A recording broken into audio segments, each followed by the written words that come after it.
Good morning and welcome to The Edge for Monday, October 14th, 2024. I am Devonne Cornelius and thank you so much for joining me on the program for today. This program is also being carried live on our social media platforms. Check out our YouTube channel at ZIZ Online and via Facebook at ZIZ Broadcasting Corporation. When we open the phone lines later, you may call us at 465-2555 or 718-577-2916. Joining me in studio today is Mr. Joseph Bergan, and he is someone who was injured as a result of a gunshot wound in 2005. And today we are here to say to people, young people across St. Kitts and Nevis, to stop and think before you proceed. Stop and think. Stop and think before you proceed. That's a famous, should I call it a quote? I remember when I was in high school, yes, an officer, he came to the school and he was talking about that. Stop and think before you proceed. To put down the guns. Mr. Bergan, how are you doing today? A pleasant good morning, Devon. I must say thanks to the Almighty God to have me here today and bringing me thus far. It's a pleasure being here. And I'm here today to solely talk about, crime and violence, being a victim of crime and violence on a whole, how much it has changed and impacted my life from since 2005 to this present time. Mm-hmm. Okay, so let's talk about your personal experience. And there may be people out there who may not know, and they perhaps don't know the backstory in terms of what transpired. So tell us about that experience for you, and what was it like when it first happened and leading up to this present day? Okay, first of all, I'm a soldier of the St. Kitts Nevis Defense Force. Okay. In 2005, I was out doing some escort duties on a Simaco truck, and there was a robbery. Unfortunately, I was shot in my neck. As a result of that, I am experiencing paraplegic issues on my right side. That's partially paralyzed from that time to then. So we are here today to talk about that, particularly how much it has impacted my life, how much it has changed from then to now. Yes, thank you, sir. What have you learned about strength, resilience and strength, having to deal with that from 2005 up until today? Well, you see, what I learned is that we are all unique in our own way, and people take things differently. You may could carry a pound or 2 pounds, somebody might could carry 6, somebody might could carry 10, another man may carry 15 or more. But what I learned is that, let's say for instance, you are going through a phase in life and you maybe lost an arm or a leg. It kind of puts you in a kind of a mindset that you're not yourself anymore. And some people may tend to shut off themselves from society because maybe they're not strong enough, losing a limb and so puffed up and full of pride and being themselves, nothing but themselves. They don't want to see their best friends. Maybe they feel like they can't hang out with a certain group, a certain sect anymore. So they just all puffed up and they just lose it, lost it. Some people even shut themselves away from society because they can't carry what had happened to them mentally. And I learn a lot about that. Mental strength is very important. Mental strength, sometimes it is even stronger than physical strength. And a man with a bulk of muscle, he may look strong or seem strong, but when it comes down to the mental part of it, that is strength. What was the support like from the community back then versus today? But the support has always been good. And I learned in a kind of way not to dwell on what bother me. Like I say, I count my blessings, and sometimes I don't see misfortunes because they're not important. Mm-hmm. To the extent, if it's bothering me, if I can't carry it mentally, I have to find a way to, like, let's say, filter my mind, get rid of it as quick as possible as I can before it destroys me mentally. Mm-hmm. Yes. Mm-hmm. Shortly, we're going to play one of your famous songs as soon as. Sorry.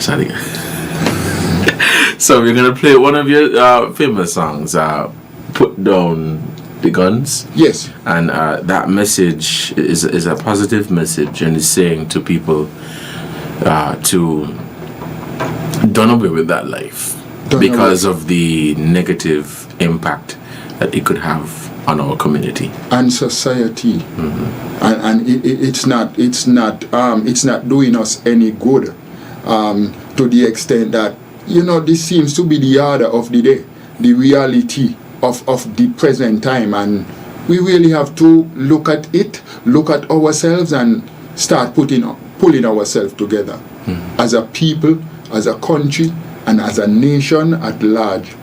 We could do better. Mm-hmm. Thank you so much for that. Let's put this on now.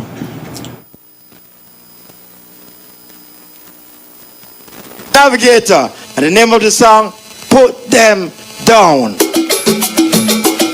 Good evening, everybody.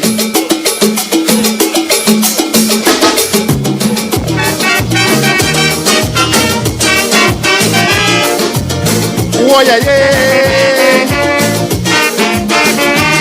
Shamit man. Oh yeah, yeah. We were once a nation of pride. We were also known as a hidden paradise. Yes. Now a dark, cloudy shadow in our nation. We need a cultural, a spiritual and social revolution. So it's time to summon the spirit of our ancestors, because culturally we are in a deficit. And morally we have already lost our grip. And every year it's getting wider from all the political machine divider. Yes. Yes, there's too much anger and hate. How did we get to this stage? Did the value of human life, what has wrong has now become right? We have devoted to animalistic mentality. It's time we cleanse this country and bring back our dignity. I said to put down the guns, put down the knives, stop taking your brother's life. Because an eye for an eye only leaves a blind society. So where do we go in darkness? Cause we only stumbling about. But if we make the right choices, there's a life for us to get out. I said put down the guns and give up your hip and let's turn this ship around.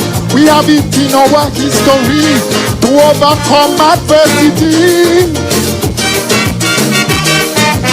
This is the awesome navigator. Your colleague Sonia, an educator. Jamit man.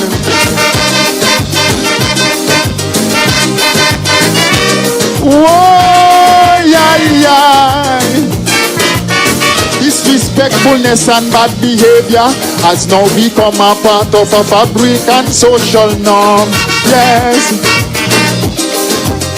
And so you can see the abandonment of our culture and the deafening silence of our spiritual leaders. Empathy gone out of the window.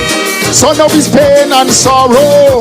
Criminalizing a youth just because they burn a split, while other nation financially prospering from it. But I still contend there's no excuse for all this bloodshed and all this mayhem. No. So I'm appealing to the youth. Take a stand and rescue your nation, because the future is just too bold. But I see your heart getting cold, and so it's not too late to turn back the hands of time. So if you love this nation, Why you helping in the destruction? I said, put down the guns, put down the knives, stop taking your brother's life. Because a knife or a knife only lives a blind society. So where do we go in darkness? Cause we only stumbling about. But if we make the right choices, there's a life for us to get out. I said put down the guns and give up your hip and let's turn this ship around. We have it in our history to overcome adversity.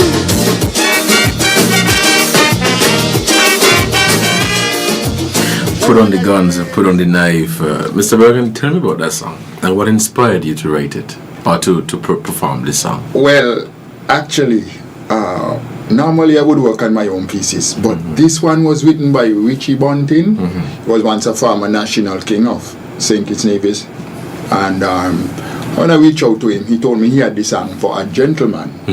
Yeah, he wanted to enter, I think it was a village festival in Nevis. Okay.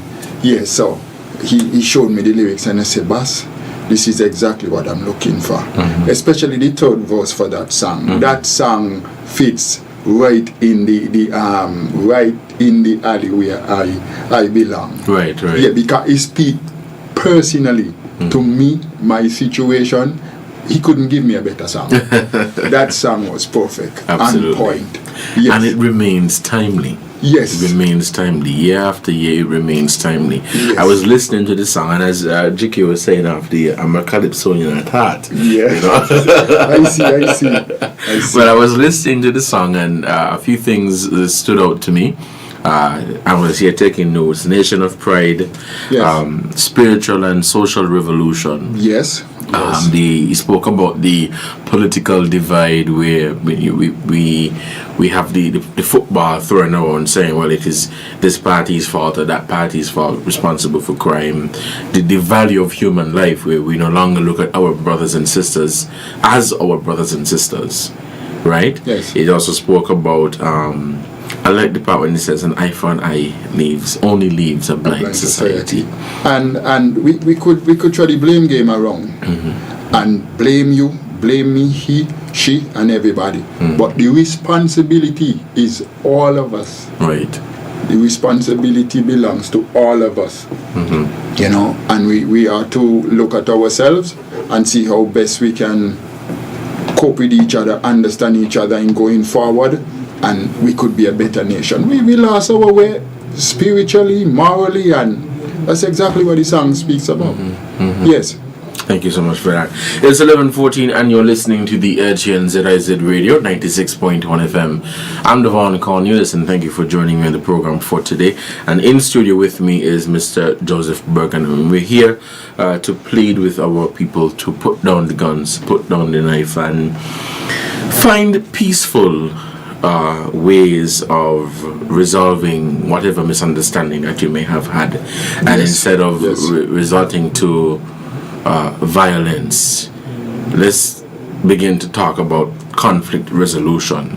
Yes. If you have what we would say beef with somebody, find a peaceful way to address that instead of always thinking about being violent, because you might think that you're just impacting, in your case, your life, but because of what transpired, it has a domino effect, where it impacts the people around you, it impacts the community, it impacts the society. And this is exactly where the conversation is, to the extent that, right?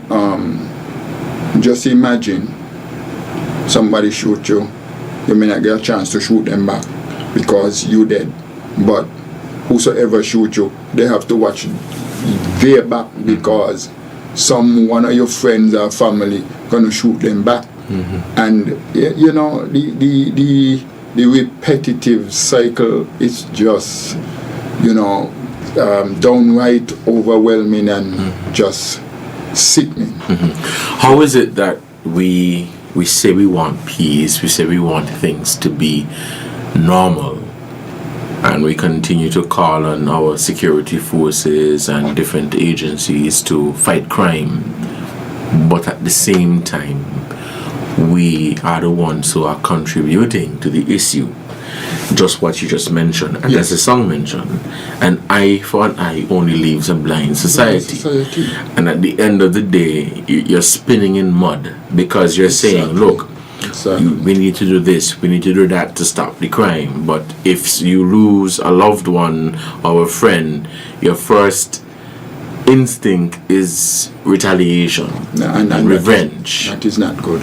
Now, Devon, I am not here as anybody's saving grace or anything like that, but if the youths are out there, listening, and you may have a family member or anybody who had someone been maybe killed or injured to the point of, they could hardly put themselves back together.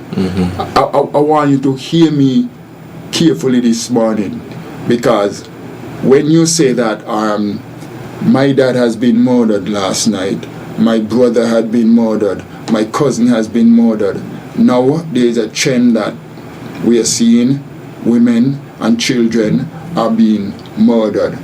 That's a void left in every family. Spiritually, this is how the body deals with this now, an empty void. And this is where it hurt. There are too many people out there who are grieving in pain from this kind of repetitive behavior. And and too many often you find children growing up in today's world, they don't even know their dad. They don't know their mother because of these, social ills. Right. Yeah. And we really have to stop this as a nation. And if you could allow me to speak. Sure. In 2005, when I got shot, right, the last thing I remembered, you see like how they light there in the roof shining like that? That's what they light in the ambulance. Okay. Yeah, because from the moment I got shot, I lose consciousness momentarily. I could remember that apparently I was on the move, going to somewhere. Whether it was maybe Molyneux, I don't know, or JNF, I don't know. And there was just this burst of oxygen just gushing down my throat. I could have tell myself that like they are trying to sustain me. Yeah, it was like pandemonium on that day. Because even though I was in such a critical state in the ambulance, I could manfully now visualize like what had happening.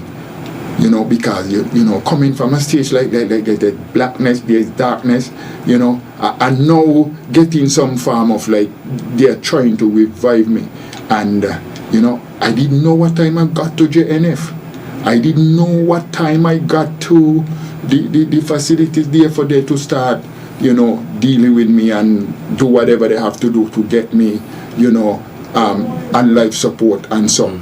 But to the extent now, when I caught myself, it appears to me like weeks later, oblivious of the fact that I was flown to Trinidad.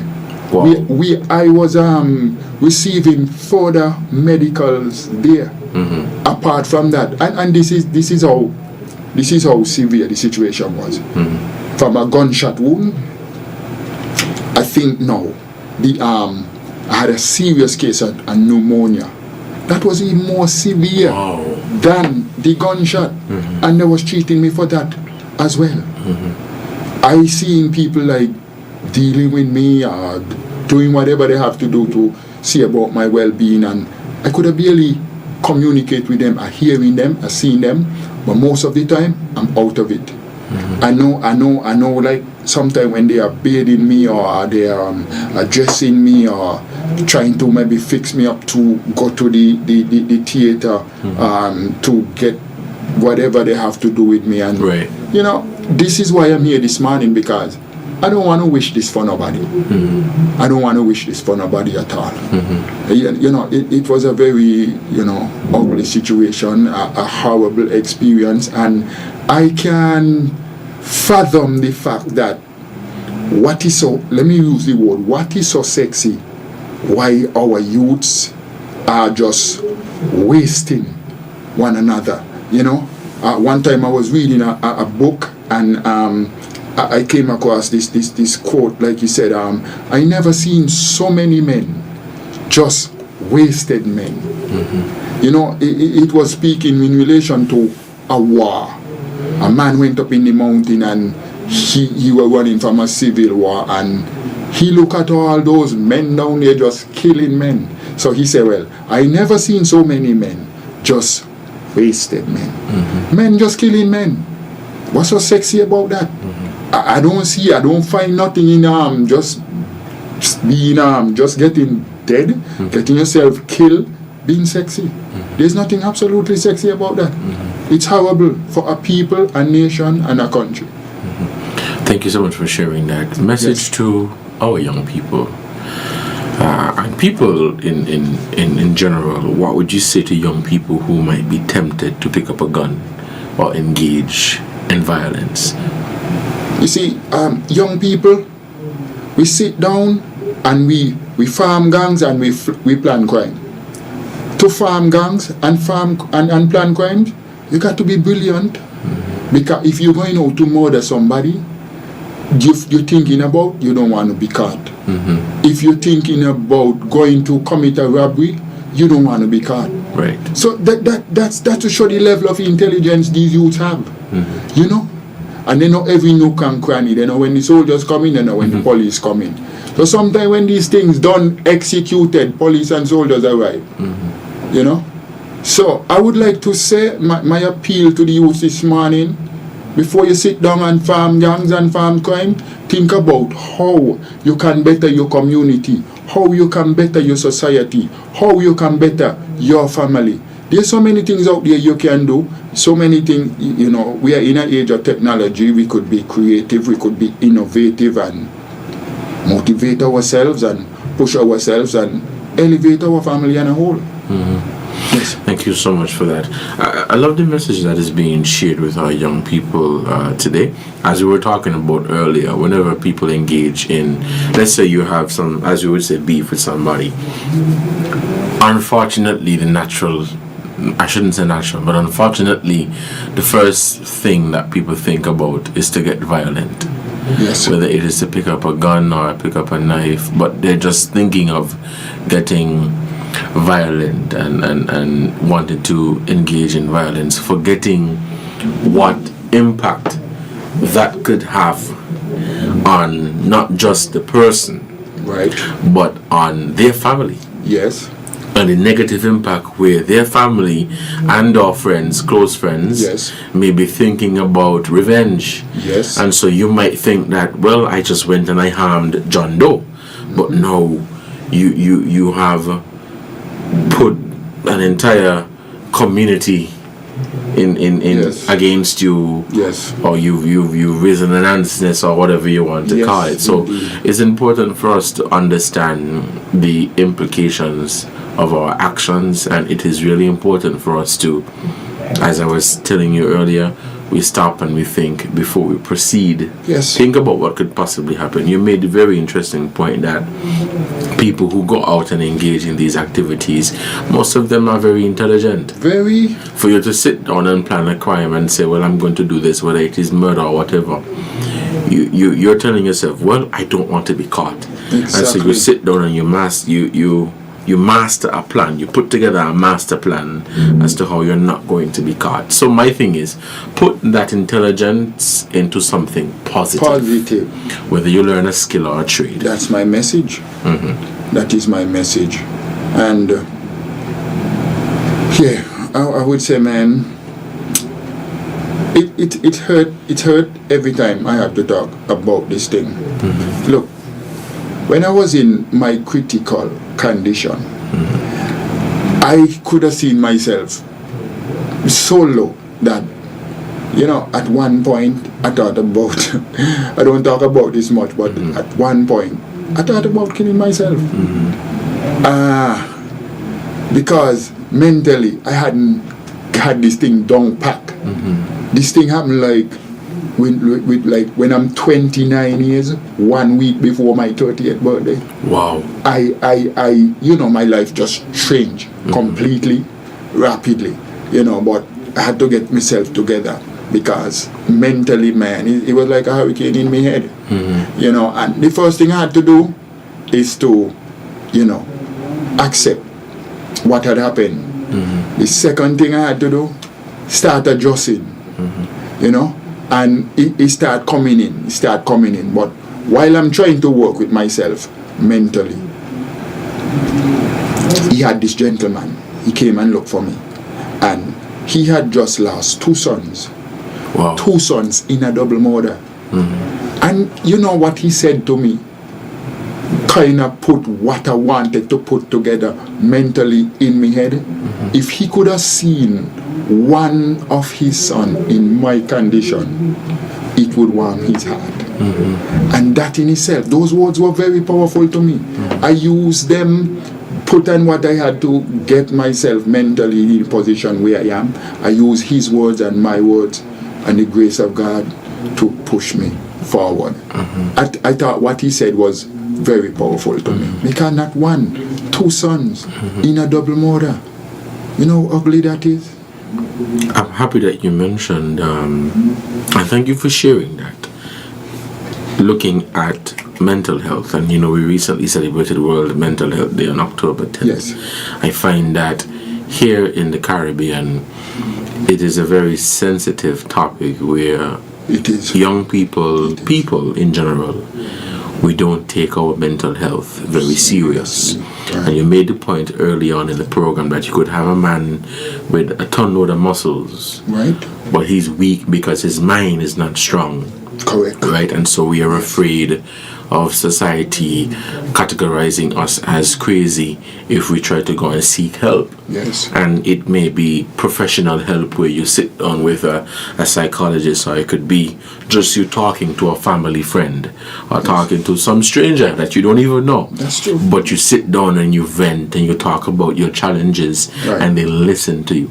But mental health is really important, and it shows that with crime and violence, as you know, they're looking at it as a public health issue. The mental health aspect of it, Yes. that impact, Yes.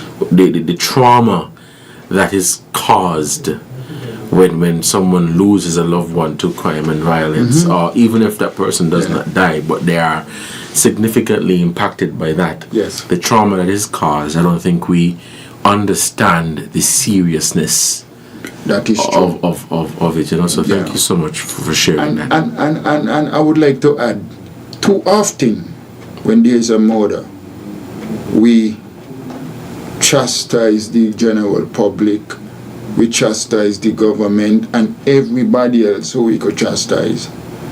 We don't chastise the gunmen. We hardly hear from the victims. Mothers are screaming, sisters are screaming, brothers are screaming from the loss of a loved one.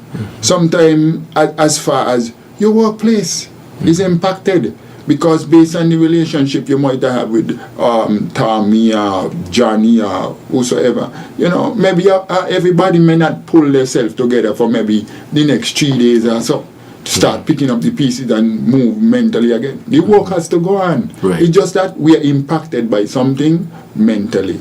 And when you see you have persons in my position who have, you know, been a victim of crime and violence, family love and support is very important. Absolutely. Because if you're not getting that from inside your house, that could mess with you. Big time too. Thank you so much. We'll take a break. It's 11:30. We'll take a break here on The Edge, and when we come back, we'll continue the conversation. Stay tuned. We'll be right back.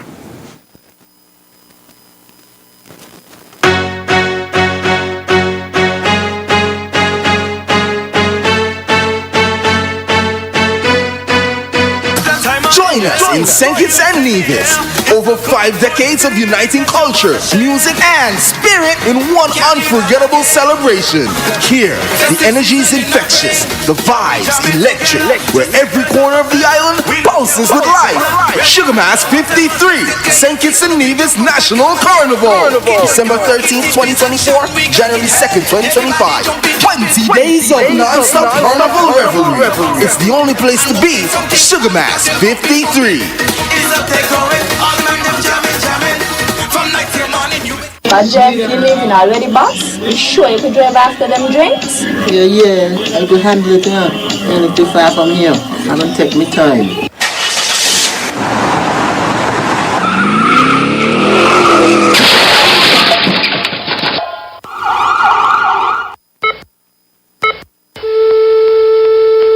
Oh my God, Jeff, you're gone. I told you not to drink and drive. The problem with drinking and driving is the morning after. Drink responsibly. This message was brought to you by the St. Kitts Nevis National Council on Drug Abuse Prevention in collaboration with SKNIS.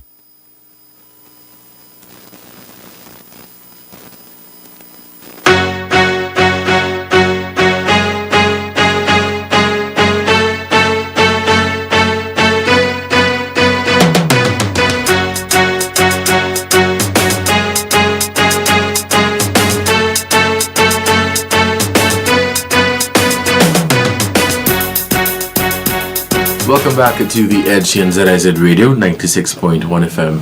I am Devonne Cornelius, and in studio with me is Mr. Joseph Bergen, and we're here talking about what transpired in 2005 and using that as an opportunity to reach the young people, to done away with the life of crime and violence. Put down the guns, put down the knives, and let's live more positive lives. Mm-hmm. What advice would you give to someone who is feeling lost or angry as a victim? You're a victim. You've been through that. So, what advice would you give to them? They're angry. They are passionate. They don't know who to turn to. They don't know where to go. What would you say to them? See, this comes down to the mental state again, because sometimes you become so angry, you become so bitter, you're salty, you hardly want to connect with people. Right. And if people are trying to connect with you and you keep pushing them kind of behavior, people can stay away from you. Mm-hmm. So open up yourself for conversation. Mm-hmm. Tone down your what you call it now, tone down your behavior, and start having meaningful, positive conversations. Mm-hmm. Stick to the things you like to do and want to do, and any and every little thing that makes you happy. Mm-hmm. Yes, absolutely. How can individuals and communities work together to minimize or to stop gun violence, in terms of different things that you suggest that they could do to stop the gun violence? It's a collective effort. Mm-hmm. There's a lot of community centers around. We could meet, whether as villages or parishes, more or less, and we can discuss these matters amongst ourselves as community groups. We can't wait till the government to do everything, Right.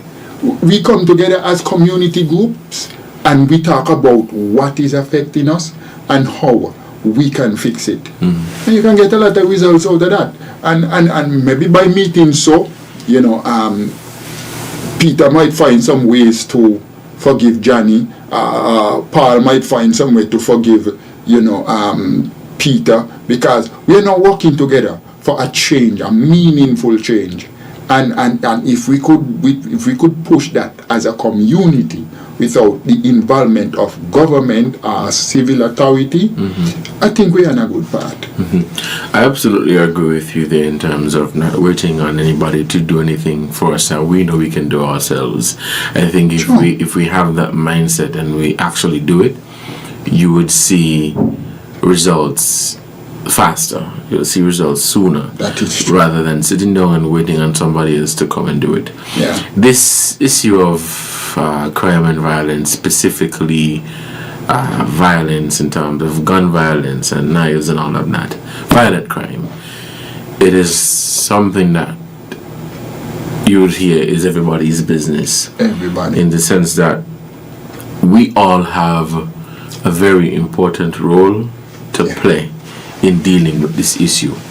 have a very important role to play in dealing with this issue. The point was being made some time ago that crime prevention is not necessarily the responsibility of the police alone. Crime prevention is the responsibility of social groups and organizations. Exactly. Where they are the ones who have that opportunity to meet with at-risk young people. Yeah. Right? And so you might see a young person aged 11. Yes. And they are already starting to show signs of being overly aggressive, and they're gravitating to that gang life. They want to be a part of a certain, as you would say, a clique. Yeah. And so as president of whatever club or group in your community, those groups have a very important role to play. Now mind you, there are some groups who are making a really positive difference, and there's some groups who are really trying, whether it be groups in the community or churches or whatever, but they're really trying. But what we're seeing here in the Caribbean is there are people who will tell you that crime prevention ain't got nothing to do with them. The police must do everything. And I think that mindset, we're not gonna see much positive results. We have to first prevent it before it becomes an actual thing. That is true. So the police can focus on, different areas and so on. Yeah. What's your take on that? I think you're right. Because, too often you find that, guys just within themselves, they're not open for conversation. They don't want to see nobody, they don't want to meet nobody. They tell themselves they're going to do this, they want this, they're going to do it, and they're going to get it. And that's all they're concerned about, themselves. Nobody else matter. And that's really sad. Yeah. As I was telling you off the air, I was looking at a report recently done by USAID, and they had input from a criminologist at the University of the West Indies, and the study was done right here in St. Kitts and Nevis, targeting our young people. Yeah. And the question was, one of the top questions were the reason for joining a gang. Yeah. And the top result was for protection. And I guess you're now asking yourself, as I did, why do you see the need to join a gang for protection? Knowing that growing up, your parents or grandparents would say, if you join a gang, there's no turning back. You either end up in 1840 or you end up in the grave. Yeah. So why do you see the need to join a gang for protection? And one of the answers that were given for that was those people not having that protection in their home. And so in their home or in their space at school or in the community or whatever, they don't feel that emotional protection or that even that physical protection. And so now they see the need to want to join a gang because there are people in that gang who perhaps may be able to relate to some of the challenges that they have and some of the things that they are going through. What do you think about that? I think what you're saying could be something substantial. I think on a whole, young people are into money. Young people are into money. They're not getting it from their mother and their father. But I'll tell you one thing. I believe sometimes at home, they get too much love. There is no tough love, but too much love. It's like everything and anything they probably maybe want. They can get it from mommy or daddy, and they are pampered. They are whatever, but they are just kind of over love. Yeah. And I don't know what else they want. So you're saying the tough love is needed at times because you don't want to create an environment where you have children who feel as though they don't have to work for what they want in life. Exactly. And they don't. And there's some children who do not understand exactly how hard their parents have worked or have to work to continue to provide for them. Yeah, and having things, getting things, and valuing things, they don't understand. You know, they just want them, have them, and can't value them. So. Yeah, thank you so much for that. It's 11:42 and you're listening to The Edge. We'll take a break, and when we come back, we'll continue the conversation here on The Edge. Stay tuned.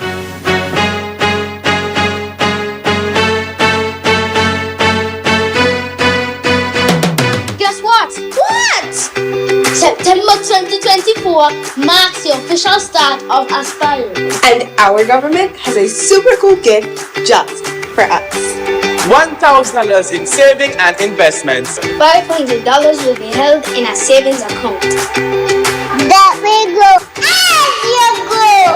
And $500 in shares kept safely until you are qualified to access it. And it belongs to us. Not mommy, no daddy. And not only that, you'll be learning all about how to manage your money wisely at school too. Yes, all children ages 5 to 18 who are citizens of St. Kitts and Nevis and registered at a school, including homeschool, will qualify. I can't wait for September 2024. But I am the first group ever to benefit from this program. Yay! To saving, investing, and watching our money grow.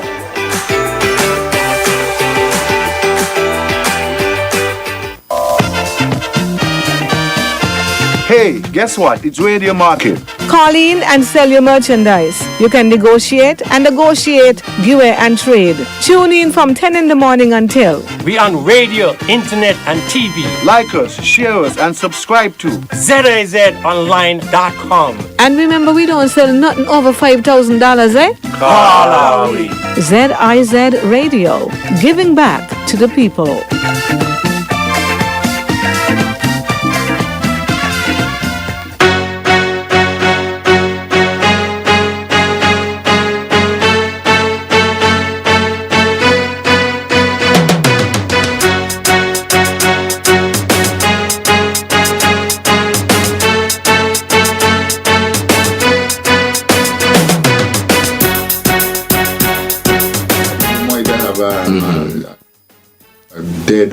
Someone more. Okay. Welcome back to the Edge and ZIZ Radio 96.1 FM. We'll open the phone lines now and begin taking your calls at 465-2555 or 718-577-2916. The phone lines are open and we are taking your calls. Whether you want to use the opportunity to encourage our people to do away with the violence, to stop and think before you proceed, and to share a positive message with them. There are some young people out there who believe that conflict resolution is taking up a gun and a gun sort them out or resorting to violence. Let's just say that is not the best approach. That is not the best approach. I will continue to say that we have to find different ways of addressing whatever conflicts we have. Direct. Have to find ways of addressing whatever conflicts we have. I know that there are different support groups across St. Kitts and Nevis that would have sessions on conflict resolution. Yes. Where they would teach the participants different ways of resolving whatever conflict they may have. But I think we need to be more aggressive with it. Yes. We need to be more aggressive with it. Yeah. Fighting crime can't just be we have our armed forces in terms of getting more guns and pumping more money and buying all of these things. Yes, we do need to have a good structure in terms of fighting crime and having our armed forces in a position to fight crime. But I think greater focus needs to be on the preventative side of it. Yes. How do we prevent these things? So how do we have an early detection system where we can say, okay, we know that this is likely to happen, and so we put something in place to prevent it from happening. Perhaps what we need in our society is for us to be more proactive instead of reactive, instead of waiting until something happens. You know something I always look at. I mean, we are 2 islands, 1 federation, free movements of people. You could just manfully go down the bay, down Irish Town, jump on a fishing boat and go to Nevis. Who knows what you're taking with you? We going on the vessels that take us across the from pier to pier? No questions asked. You buy a ticket, you're gone. I think there should be some kind of little screening process that, like, even if you just walk through briskly and you have anything that you're not supposed to be carrying, whether illegally or otherwise, you get a beep, beep, beep, beep, and you become suspicious. I'm happy that you mentioned that, because I was actually having a conversation this morning about access to Reggae Beach from Owali. Yes. Where at Owali, it is regulated. Yes. You have officials from NASPA.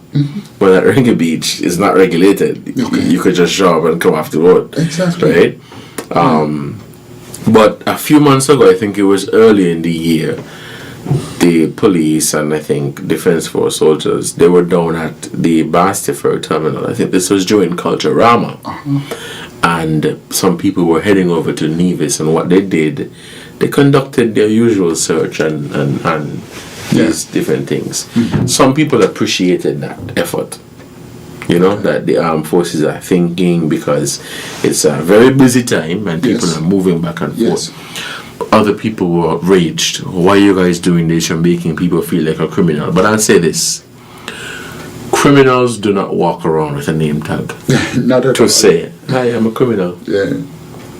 And sometimes they are the most decent people. So you might look at somebody with a suit and tie and say, "Man, go ahead, man. You're good." Yeah. And you look at somebody who have on a pair of joggers and an old shirt and a cut-up pants, and you discriminate against them, when really and truly the person who you're allowed to pass with a briefcase, they have something in the briefcase that they're not supposed to have. But in anything that the police, however, would want to do, they're gonna get people who are going to be in support of it, and they're gonna get those who are not going to be in support of it. But I think it's important. Your suggestion is not a bad one. It's just to iron it out to ensure that there's still a free flow of people in terms of not slowing up the process, but at the same time ensuring safety and security. Yeah. You wanted to make a different point? Yeah, man. I want to do a little scenario to you. I mean, sometimes criminals, they go around, they're buying guns. You might get them for what, maybe $5,000, maybe $7,000, maybe $10,000. Pardon me. They go around, they shoot whoever they have to shoot. Sometimes you shot someone, they're not dead. And I want to draw this point that I've been to Cuba on occasion for therapy.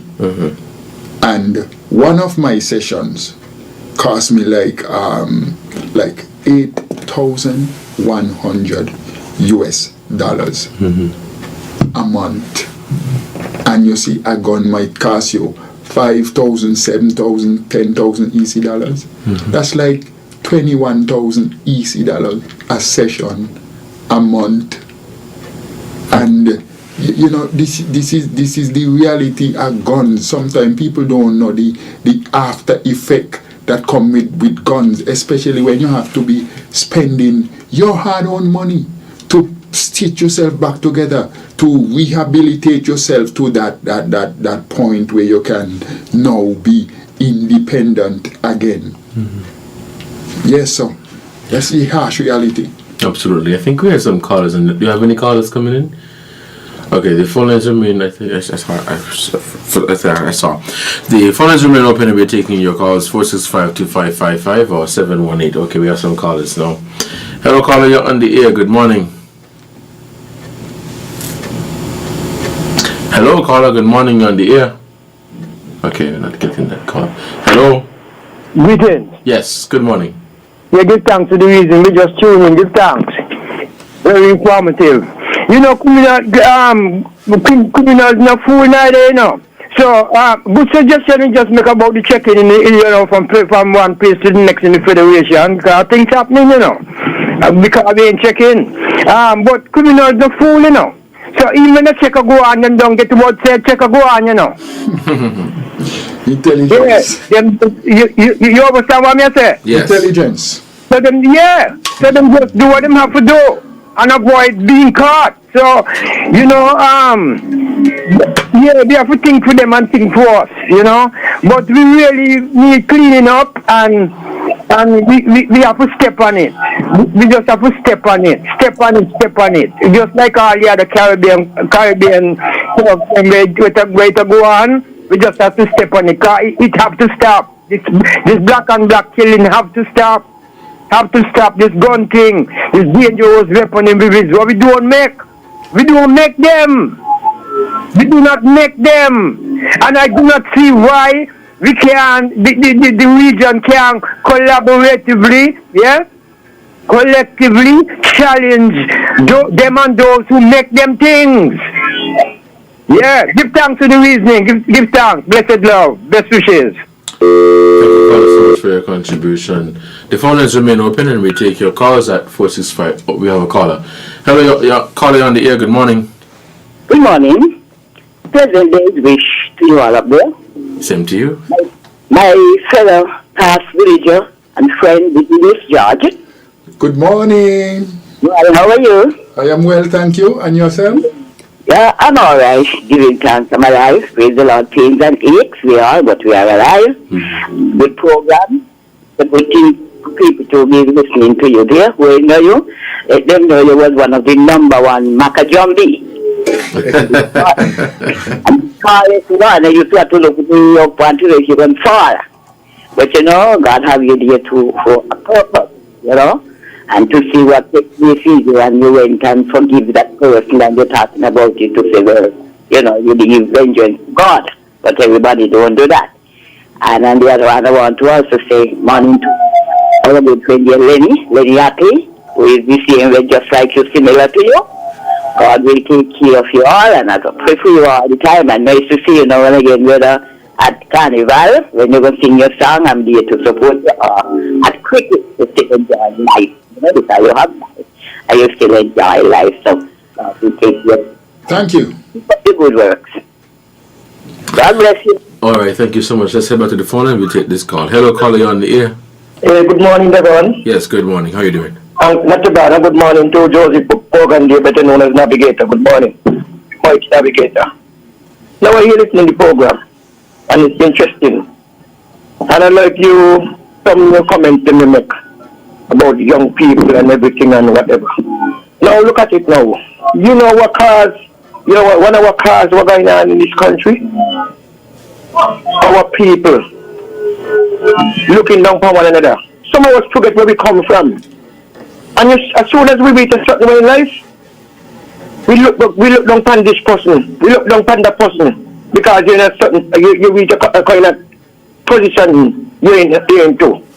I remember back in the 70s when I was a small boy growing up, parents look out for parents. All the appearance didn't get in on. The parents, your children, them involved in anything. They come to the parents and they come and tell the parents and what they see the children involved into. But you don't find this thing anymore. Everybody just for themselves. And it's selfish life and it's attitude of people. That is what's going on, you know. Nobody want to say nothing. This thing now, like the shooting, the killing, the robbing, or whatever. When this thing happen, the first thing they go on social media and all these things. Because you look at news to them. Oh, you don't hear this, you don't hear that. You know? But the root cause is this. It's part of it. The root cause is part of what's happening. We respect one another anymore. We just look down for one another because you reach in a kind of position of you got a house, your neighbor ain't got nothing, and you look down on you know? You see your children, them, oh dear, oh, they ain't gonna say nothing to them because who is them? As long as my children, them all right, man. That is. And these children turn gangsters, they turn this, they turn that. You know? Let me say, up to last that I was telling somebody, right? If a man like Mr. Bratcher, if this man was in government, if this man in government now, if the policy to follow the legacy of Mr. Bratcher, you hear me? Like me and a lot of farmers, whether you're grown farmers, livestock farmers or whatever, we'll be millionaires in this country. Because the love Mr. Bratcher had for his people and the country and the land. You understand? Yeah, man. I say plain, I mean, no one can live forever, no man can go on forever. But I said that, as I said that, if these farmer government and this government who come, we ruling like as government, if they follow the legacy of Mr. Robert Bratcher and do what Mr. Robert Bratcher used to do, man, the country will be good. We could have fed ourselves and do what we want, you know. And we will not think about these investors, fake investors, some of them come doing nothing. All right, then, wonderful program. And we're going to wish you all the best. Thank you, sir. We're out of time. We have about 2 minutes left. So if you can, Mr. Bergen, give your closing comments. Yes, first of all, thank you for hosting me this morning. It's a pleasure to always come to ZIZ. And I trust and hope that I have the opportunity to, you know, expand on my thought and on this program and reaching the young people and telling them about my situation. And I don't want nobody to feel the way I feel, having to be carrying themselves the way I'm carrying myself. I believe the Creator gave us life to enjoy, and we are social beings, and that's how we should live. And by extension, I think I would like to end this morning. Every time I come and do a program like this, I reach out to the guys who have done this to me. I don't know them personally. Not even if they walk through the door here, I could tell you that that's the guy. I don't know them personally, but I would like to use this opportunity again to personally forgive them for what they have done to me. And I trust and hope that one day they could maybe reach out to me, as I often forgive them. A couple of years ago, one of them dad reached out to me and he said, well, he can't take responsibility for what his son has done to me, but he is here to support me. The way of being just positive about the situation, the way I carry myself, and he's just here to support me, more or less like he was consoling with me, you know. And I really appreciate that. I respect that from a father's perspective. And to the young persons or people in the Federation, St. Kitts and Nevis, the wider Caribbean, people who have this kind of behavior about drugs and guns and violence, it is not the way to go. You know, it is destroying us as a people, as a country, and a whole. It's not doing anything for us. Before we sit down and farm gangs and plan crime, we can put our mind into better perspective and have a more positive outlook on life and society and our country and the region and a whole. Thank you so very much for having me. Until we talk again. Thank you so much, Mr. Bergen, for joining me here in the program for today. You've been listening to The Edge for Monday, October 14, 2024. I've been your host, Devonne Cornelius. Until next time, stay safe. Coming up now is our midday newscast.